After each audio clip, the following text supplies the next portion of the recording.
শারীরিক সম্পর্কের পর প্রেমিকাকে শ্বাসরোধ করে খুন করেছিল ফারুক। প্রমাণ লোপাটের জন্য মাটিতে পুঁতে দেয় সেই দেহ। প্রেমিকার বিয়ে ঠিক হওয়ায় অশান্তি, মুক্তি পেতে খুনের সিদ্ধান্ত নেয় প্রেমিক। পুলিশি জেরায় এমনটাই দাবি করেছে অভিযুক্ত। সন্তু সাহা প্রতিনিধি রয়েছেন ফোন লাইনে। সন্তু, এই ঘটনার কি আপডেট রয়েছে? এখনো পর্যন্ত পুলিশ সূত্রে কি জানা যাচ্ছে?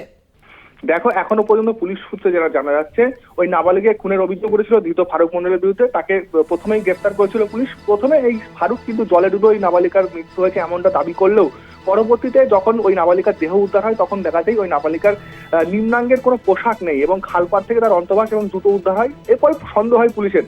তারপর যখন ফারুককে দফায় দফায় জিজ্ঞাসাবাদ শুরু করে পুলিশ, তখনই পুলিশ কিন্তু জানতে পারে শারীরিক সম্পর্কের পর শ্বাসরোধ তাকে খুন করা হয়েছে। যেমনটা আমরা জানতে পারি, যেমন ফারুক পুলিশ সূত্রে যেমন ফারুক পুলিশকে কাছে যে দাবি করে জেরাই, সেটা হলো যে ওই নাবালিকার সঙ্গে দীর্ঘদিন ধরে হয়তো সম্পর্ক। আগামী বৃহস্পতিবার তার বিয়ে হওয়ার কথা ছিল ওই নাবালিকার অন্যত্র, যে কারণে ওই নাবালিকার বারবার তাকে সেখান থেকে নিয়ে যাওয়ার কথা বলছিল এবং তার সঙ্গে পালিয়ে যাওয়ার কথা বলছিল। ঠিক সেই মতো ফারুক শুক্রবার ভোরে সেখানে যায় এবং ওই নাবালিকাকে নিয়ে সেখান থেকে আসে কলিঙ্গ খাল। তার নাবালিকার বাড়ি থেকে তার ফারুকের বাড়িতে যে কলিঙ্গ খাল পার হতে হয়, সেই খাল পার হওয়ার পর খাল পারে আর সেখানে দীর্ঘক্ষণ কথাবার্তা, সেখানে শারীরিক সম্পর্ক করে হয় ফারুকের সঙ্গে তার। এরপর ওই নাবালিকা তাকে বারবার বিয়ের জন্য জোর করছিল, যদিও ফারুক তার থেকে মুক্তি পেতে চাইছিল যে কিভাবে তাকে সরানো যাবে। বারবার কিন্তু ওই নাবালিকা যখন তাকে বিয়ের জন্য দাবি করে, তার থেকে মুক্তি পেতে কিন্তু প্রথমে ওই নাবালিকাকে শারীরিক সম্পর্কে তাকে শ্বাসরোধ করে খুন করে, তার ওড়না দিয়ে শ্বাসরোধ করে খুন করে। এরপর কিভাবে সেই দেহ লোপাট করা যাবে, কিভাবে সেই দেহ প্রমাণ লোপাট করা যাবে তার চিন্তা শুরু হয়।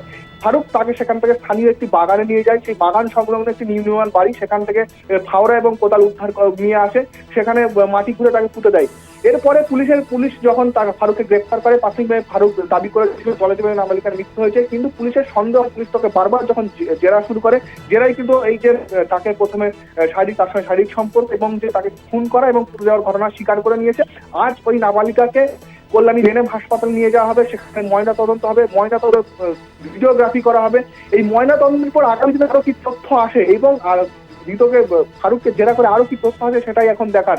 স্বর্ণালী, ধন্যবাদ তোমায়। আমরা কথা বলছিলাম, ফোন লাইনে ছিলেন প্রতিনিধি সন্তু সাহা।